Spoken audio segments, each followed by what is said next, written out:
Iran is holding a fresh round of naval drills in the Strait of Hormuz, one of the world's busiest oil and gas shipping routes. The week of war games involves warships, submarines, jet fighters, and aims to show Tehran is well equipped to defend its borders. The drills come as the West systematically builds up pressure on Iran over its nuclear program. Well, we can get more on this now and talk live to Professor Syed Mohammed Morandi from the University of Tehran. A pleasure to see you today, sir. Thanks for coming on the program. Let's talk about these exercises here. Are we talking about a routine event, or perhaps is there some significance to the timing?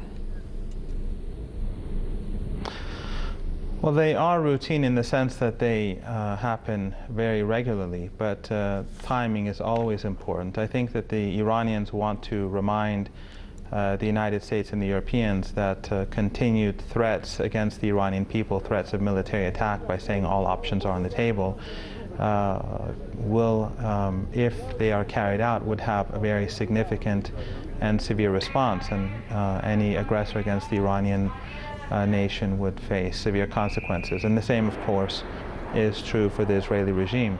I think the place where the military operations and the maneuvers are being carried out is also significant, because the Iranians want to remind Western regimes that any war or battle in the region would be devastating for the oil and gas market and the world economy. Well, that's exactly my next point, because again, as you say, Iranian officials are often warned that they could ultimately block the shipping through the Strait of Hormuz, which, as we understand, carries about 40% of the world's seaborne oil. Do you really think that option is still on the table? Do you think Iran could indeed try and block the strait in the wake of Israeli and American aggression?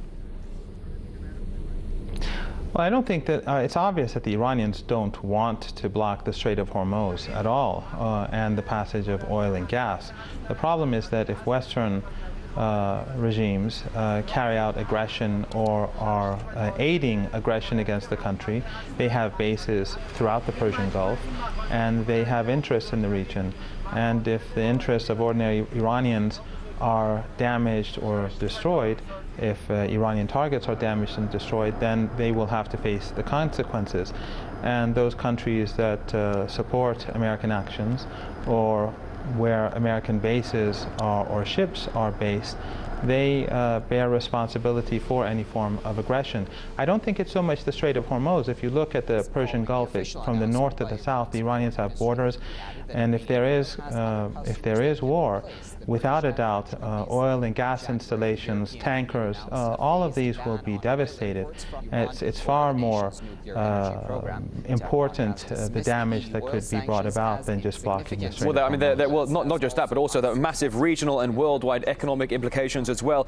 Professor Morandi, in just a few words here, is there or is there not, do you think, a danger of military confrontation between Iran and the West in the coming year? Barack Obama, he's in the White House for another term. Netanyahu in Israel has elections coming up as well. And of course, never a few months go by when Netanyahu doesn't rattle his saber towards Tehran. What's your guess? Well, in the sense that Western countries are brutal and uncivilized enough to carry out an attack, I think that that's clear to Iranians. The fact that Western countries are imposing sanctions and an embargo on Iran, they're trying to prevent Iran from even importing and exporting medicine and foodstuff by blocking the central bank, and there are shortages of some medicines right now in Iran, and people have died. So the fact that the Western countries are willing to kill ordinary people and to make people suffer, I think makes it clear that the idea of carrying out an attack on Iran is something that they would contemplate if they could.